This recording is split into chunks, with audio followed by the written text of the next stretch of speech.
ഇന്ന് ഒരു പുതിയ വാഹനം എടുത്തു കഴിഞ്ഞാൽ നമ്മളെല്ലാവരും വാഹനം അപ്ഗ്രേഡ് ചെയ്യണമെന്ന് ചിന്തിക്കുന്നവരാണ്. അത് ചിലപ്പോൾ എക്സ്റ്റേണൽ ആയിരിക്കാം, അതല്ലെങ്കിൽ ഇൻറ്റേർണൽ ആയിരിക്കാം. എന്നാൽ നിങ്ങൾ ഏത് വാഹനം അപ്ഗ്രേഡ് ചെയ്യുമ്പോഴും പ്രധാനമായും 3 കൺസേൺസ് നിങ്ങൾ ശ്രദ്ധിക്കേണ്ടതുണ്ട്. ഒന്നുകിൽ അത് നമുക്ക് പ്രൊട്ടക്റ്റ് ചെയ്യാൻ വേണ്ടിയായിരിക്കണം, അതല്ലെങ്കിൽ എൻഹാൻസ് ചെയ്യാനായിരിക്കണം, അതുമല്ലെങ്കിൽ മെയിൻറ്റെയിൻ ചെയ്യുക എന്നതും. ഈ 3 പർപ്പസ് ഇല്ലാത്ത ഒരു അപ്ഗ്രേഡും നിങ്ങളുടെ വാഹനത്തിന് ഒട്ടും അനുയോജ്യവുമല്ല. ഇന്ന് നമ്മൾ അത്തരത്തിലൊരു അപ്ഗ്രേഡിനെ കുറിച്ചിട്ടാണ് സംസാരിക്കുന്നത്. ടൊയോട്ട ഹൈറൈഡറിനകത്ത് എക്സ്റ്റീരിയർ പ്രൊട്ടക്ഷന് വേണ്ടി നമ്മൾ ഉപയോഗിക്കുന്നത് ഗ്രാഫൈൻ കോട്ടിംഗ് ആണ്. നമുക്കറിയാം, ഏറ്റവും പ്രീമിയം കോട്ടിങ്സ് ആയ സെറാമിക്കും ഗ്രാഫൈനും ഇന്ന് വളരെ ഡ്യൂറബിളായിട്ട് നമ്മുടെ വാഹനത്തിൻ്റെ എക്സ്റ്റീരിയർ പ്രൊട്ടക്ഷൻ, നമ്മുടെ ക്ലിയറിനകത്ത് വരുന്ന എല്ലാ കണ്ടാമിനൻസും മറ്റുള്ള എലമെൻറ്റ്സ് എല്ലാം തന്നെ കൃത്യമായി നമ്മുടെ വാഹനത്തിൽ സ്റ്റിക്ക് ഓൺ ചെയ്യാതെ 5 വർഷക്കാലം പൂർണ്ണമായി മെയിൻറ്റെയിൻ ചെയ്യുന്നതിനാണ് നമ്മൾ ഇത്തരത്തിലുള്ള ഗ്രാഫൈൻ കോട്ടിംഗ് യൂസ് ചെയ്യുന്നത്. ഗ്രാഫൈൻ്റെ എല്ലാ പ്രൊസീജിയേഴ്സും കംപ്ലീറ്റ് ചെയ്യുക എന്ന് വളരെ പ്രധാനം തന്നെയാണ്. അതിന് വളരെ ടെക്നിക്കലായിട്ടുള്ള ഒരു സപ്പോർട്ട് നിങ്ങൾക്ക് നിർബന്ധവുമാണ്. മികച്ചൊരു ഡീറ്റെയിലിംഗ് സെൻറ്ററിൽ നിന്നും മികച്ചൊരു പ്രൊഡക്റ്റും ഒപ്പം ഒരു മികച്ചൊരു ടെക്നീഷ്യനുമായിരിക്കണം നിങ്ങളുടെ വാഹനത്തിൽ ഇത്തരത്തിലുള്ള പ്രൊട്ടക്ഷൻ കോട്ടിംഗ് ചെയ്യേണ്ടത്. കൃത്യമായ ടൂൾസും അതുപോലെ തന്നെ പ്രൊഡക്ഷൻ യൂസ് ചെയ്യുകയാണെങ്കിൽ നിങ്ങളുടെ വാഹനം തീർച്ചയായിട്ടും 5 വർഷക്കാലം മികച്ച രീതിയിൽ നിങ്ങൾക്ക് പ്രൊട്ടക്റ്റ് ചെയ്യാൻ കഴിയുന്നതാണ്.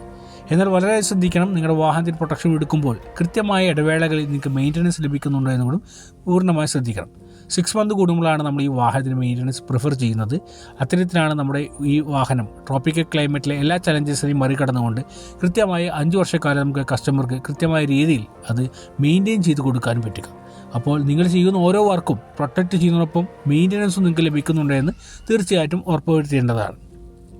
മറ്റൊരു ഭാഗമാണ് ഈ വാഹനത്തിൻ്റെ ഇൻറ്റീരിയർ വാഹനത്തിൻ്റെ ഓഡിയോ സിസ്റ്റത്തിനെ അപ്ഗ്രേഡ് ചെയ്യാവുന്നത്. എന്നാൽ ഇത് തീർച്ചയായിട്ടും ഒരു പ്രൊട്ടക്ഷൻ വർക്കല്ല, മറിച്ച് ഒരു എൻഹാൻസ്മെൻറ്റ് വർക്കാണ്.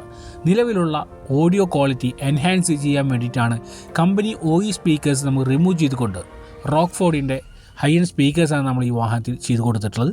ഒപ്പം വാഹനത്തിൻ്റെ എക്സ്റ്റീരിയറിൽ നിന്ന് വരുന്ന വോയിസ് ക്യാൻസലേഷനും വാഹനത്തിനകത്തെ മികച്ചൊരു ഓഡിയോ ക്വാളിറ്റിയും എൻഹാൻസ് ചെയ്യുന്നതിന് വേണ്ടി പൂർണ്ണമായി ഡോറിൻ്റെ 2 വാളുകളിലും ഇന്നർ സൈഡിലും എക്സ്റ്റീരിയർ സൈഡിലും കൃത്യമായ ഡാമ്പിംഗ് എല്ലാം ചെയ്തുകൊണ്ട് വളരെ കൃത്യമായൊരു സൗണ്ട് പ്രൂഫിംഗ് സിസ്റ്റത്തോട് കൂടിയിട്ടാണ് നമ്മൾ ഈ വാഹനത്തിൽ മികച്ച രീതിയിൽ ഓഡിയോ ക്വാളിറ്റി അപ്ഗ്രേഡ് ചെയ്തിട്ടുള്ളത്. മികച്ച 4 സ്പീക്കേഴ്സ് 4 ഡോറുകളിൽ നമ്മൾ കൃത്യമായി ആഡ് ഓൺ ചെയ്തുകൊണ്ട് മികച്ചൊരു സൗണ്ട് എൻഹാൻസ്മെൻറ്റ് വർക്ക്സാണ് നമ്മൾ ഈ വാഹനത്തിൽ കംപ്ലീറ്റ് ചെയ്തിട്ടുള്ളത്. നിലവിലുള്ള സ്റ്റോക്ക് സ്റ്റീരിയോക്കകത്തും നിങ്ങൾക്ക് ഇത്തരത്തിലുള്ളൊരു അപ്ഗ്രേഡ് ചെയ്യാവുന്നത് തന്നെയാണ്. അത് നിങ്ങളുടെ പ്രിഫറൻസാണ്, ഏത് രീതിയിൽ വേണമെന്നത്. ചില ആളുകൾക്ക് വളരെ കൃത്യമായ വോക്കൽ കേൾക്കണം, ലിസണിങ് ആയിരിക്കും അവരുടെ പർപ്പസ്. മറ്റു ചിലർക്കാണെങ്കിൽ കൃത്യമായ ബേസോടുകൂടി വളരെ എൻഹാൻസ്മെൻറ്റോടുകൂടി നല്ല ട്രെൻഡിങ് ആയിട്ടുള്ള മ്യൂസിക് ലിസണേഴ്സ് ആയിരിക്കും. അപ്പോൾ നിങ്ങളുടെ ലിസണിങ് പാറ്റേൺ ഏതാണെന്ന് കണ്ടെത്തിയെല്ലാം തന്നെ നിങ്ങൾക്ക് മികച്ച രീതിയിലുള്ള ഓഡിയോ സിസ്റ്റംസ് അപ്ഗ്രേഡ് ചെയ്യാനുള്ള എല്ലാ ക്വാളിറ്റി സ്പീക്കേഴ്സും മികച്ച ബ്രാൻഡുകളും നമ്മളിവിടെ തയ്യാറാക്കിയിട്ടുണ്ട്.